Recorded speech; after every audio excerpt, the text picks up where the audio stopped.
So that's what it's all about. Pastor Richie, come on, my friend. God bless you. Thank you for all you do around Higher Ground and the community. We love you. Tell him.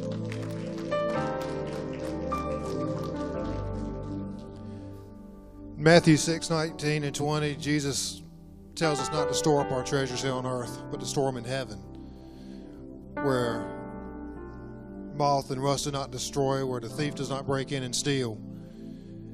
And you read that and you hear it and you think to yourself, well, I pay my tithes, so that's what I'm doing, right? Yes, you are. But there are other ways to store up treasures in heaven, and it's in what you do. If you were here Wednesday night, you listened to a man talk about being the love of Christ to the world. And even now, and this wasn't planned, even now you hear an announcement saying, we need you, we need your help to go out and minister and love on people. You pick up Facebook and you read about Drusa and what they're doing, what they've been doing this weekend, where they've been, and how they are just helping and loving people. And I think about it so many times, you know, it's so, this is a great church, and I love this church, and we're so loving, but we need to continue, not just start because we have already started, we need to continue to be the church outside of these four walls.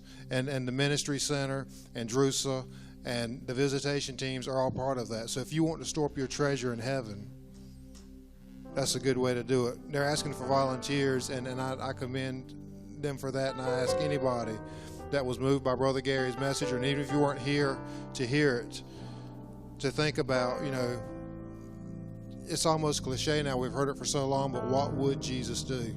How would he react? How would he be if he was here today walking among us? And that's one of the things that, I don't care what we're teaching on Wednesday nights, it always seems to come up in our class is, how would Jesus react to this situation in this day and time? What would he do? And that's one of the things that we always talk about. And I told Joyce when we left here Wednesday night, I said, wow. I said, it's like he kind of turned around and took my Wednesday night lesson and just preached it all over again. But I mean, he was awesome. It was amazing. He really had me thinking. So